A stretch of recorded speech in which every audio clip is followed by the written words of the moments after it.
KD group study में आपका बहुत बहुत स्वागत है। आज हम समुच्चय का एक लास्ट प्रकार सीखेंगे, सार्वत्रिक समुच्चय या समष्टीय समुच्चय। तो आइए देखते हैं।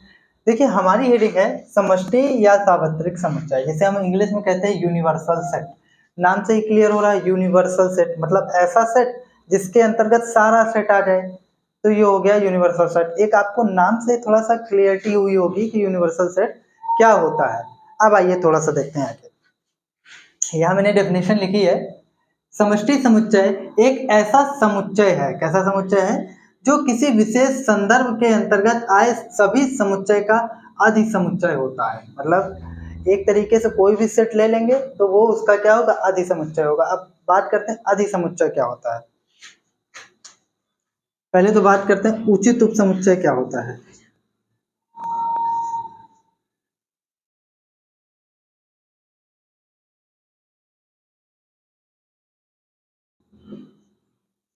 उचित उपसमुच्चय क्या होता है, अगर ध्यान दीजिए सेट ए के सारे एलिमेंट सेट बी में कंटेन कर जाएं, और हो ये भी सकता है कि सेट बी में कुछ एलिमेंट ज्यादा हो। तो देखिए अगर सेट ए के सारे एलिमेंट सेट बी में कंटेन कर रहे हैं, यहाँ तक तो कोई दिक्कत नहीं है, और बी में कुछ एलिमेंट ज्यादा भी हैं, कोई दिक्कत नहीं। तो हम कह सकते हैं कि ए जो है उचित उपसमुच्चय है बी का।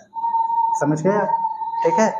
उसी संदर्भ में हम ये कहते हैं कि ए जो है उचित उपसमुच्चय है बी का, और बी जो है वो अधिसमुच्चय है। बी क्या है, ए का अधिसमुच्चय है। मेरे ख्याल से बात समझ में आई होगा। बी ए जो है बी का उचित समुच्चय होता है। मतलब एक चीज हमारे दिमाग में क्लियरिटी रूप से ये बैठ रही है कि ए के सारे एलिमेंट बी में होंगे और बी में कुछ ज्यादा होगा, तभी तो वो उसमें पूरा कंटेन करेगा।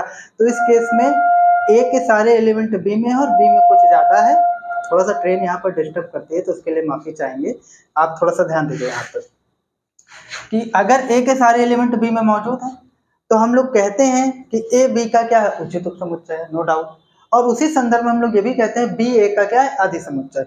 मतलब एक तरीके से हम कह सकते हैं जो अधिसमुच्चय होता है वो दूसरे वाले सेट से ग्रेटर होता है, बड़ा होता है, क्योंकि उसका एलिमेंट पूरा कंटेन करता है।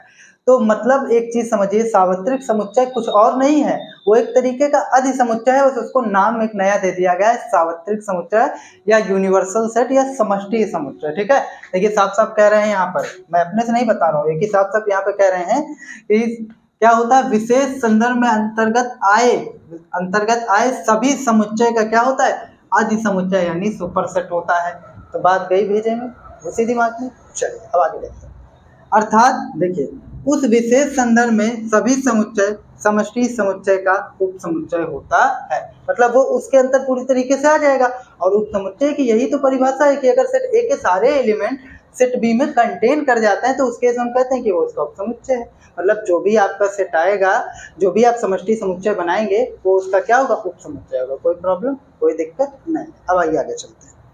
देखिए कुछ एग्जाम्पल्स मैंने लिए हैं। पहले समझते हैं कि इनको डिनोट किससे करते हैं।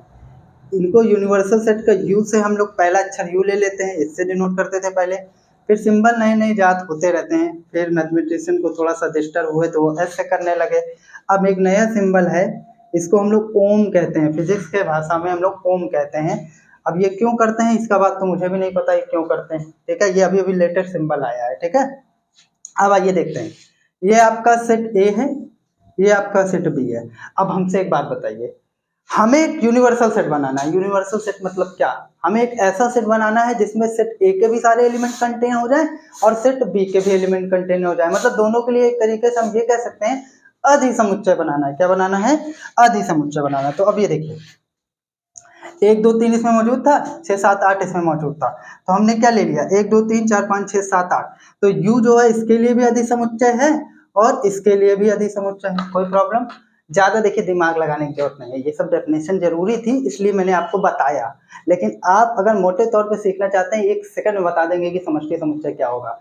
आप ऐसा सेट लीजिए ना, किसी का भी बनाना हो। देखिए सिंपल सी बात, वो एलिमेंट उस अगले सेट में यूनिवर्सल सेट में कंटेन करे और उससे थोड़ा सा ज्यादा हो। बच्चों के लेवल का काम है, छोटा सा काम, कि वो वाले एलिमेंट तो मौजूद है और उससे कुछ ज्यादा ले लेते हैं। जैसे देखिए इसमें 1 2 3 मौजूद है, 1 2 3 मौजूद है, 4 5 6 7 8 उससे ज्यादा हो गया, कोई दिक्कत नहीं। इसमें देखिए 6 7 8 ज्यादा है और यहाँ 1 2 3 हो गया, तो आराम से बन जाएगा ना। अच्छा मैं आप ही से एक बात पूछता हूँ, अगर आप इसे समझ गए हैं तो इस बात को मेरे ध्यान दीजिए थोड़ा सा, क्या यूनिवर्सल सेट या समष्टि समुच्चय केवल हम एक बना सकते हैं, केवल एक? क्या हम इससे और यूनिवर्सल सेट नहीं बना सकते? बिल्कुल देखिए बना सकते हैं। हम कहें कि यही एक यूनिवर्सल सेट क्यों लाए, हम दूसरा बना लेंगे।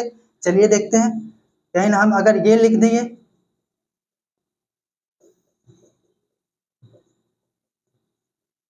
तो भैया ये भी यूनिवर्सल सेट हो जाएगा नो डाउट। क्यों? देखिए इसके एलिमेंट कंटेन हो रहे हैं, तो ये इसका अवधि समुच्चय है कि नहीं है? बिल्कुल है। तो यूनिवर्सल सेट कभी भी अद्वितीय नहीं होता। मतलब आप ये सोचें कि एक सेट का केवल एक ही यूनिवर्सल सेट होता, तो ऐसा संभव नहीं है। हम चाहे आप हमसे चाहे जितना बोलिए हम उतना बना देंगे, हम अनंत यूनिवर्सल सेट बना देंगे। ठीक है, आप समझ जाओगे। बस एक है दो एलिमेंट हमको चेंज करना है।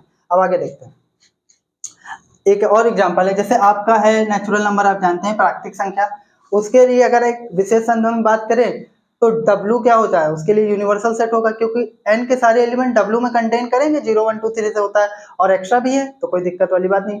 तो W n के लिए क्या है, यूनिवर्सल सेट है। और Z क्या है, n और W यानी नेचुरल नंबर और होल नंबर के लिए इंटीजर क्या है, ये आपका यूनिवर्सल सेट है, क्योंकि माइनस वाले ज्यादा आ जाते हैं ना, तो ये इसका यूनिवर्सल सेट। अच्छा इन तीनों के लिए एक यूनिवर्सल सेट होता है, वो क्या होता है, रियल नंबर। ये होता है ग्रैंडफादर, सबसे बड़ा। यानी अगर इससे बात हो गई तो नेचुरल भी कंटेन हो गया, होल भी कंटेन हो गया और इंटीजर भी कंटेन हो गया। समझ में आया? कोई दिक्कत? कोई दिक्कत नहीं। चलिए अब आगे चलते हैं। ठीक है, अब देखिए कुछ नोट पॉइंट है, उसके बाद हमारा समुच्चय का प्रकार पूरी तरीके से समाप्त हो जाएगा। फिर कल से हम लोग वेन डायग्राम पढ़ेंगे। ठीक है, अब देखिए सार्वत्रिक समुच्चय क्या होता है। इसमें सार्वत्रिक समुच्चय सभी समुच्चयों का आदि समुच्चय होता है। ये तो हम पीछे ही बताए हैं कि एक तरीके का वो आदि समुच्चय होता है, बस उसको एक स्पेशल नाम दे देते हैं सार्वत्रिक समुच्चय। और मैंने आपको समझाया कि आदि समुच्चय क्या होता है, कोई डाउट नहीं। ठीक है, सार्वत्रिक समुच्चय कभी भी अद्वितीय नहीं होता है। यही बात अभी मैंने आपसे कहा था कि कितने भी आप चाहे हम उतने सार्वत्रिक समुच्चय बना देंगे, उतने ही यूनिवर्सल सेट बना देंगे, कुछ एलिमेंट ही हमको चेंज करना है। तो कोई डाउट कोई कंफ्यूजन अगर हो तो आप उसे कमेंट सेक्शन में पूछिए। मिलते हैं नेक्स्ट वीडियो में, तब तक जुड़े रहिए के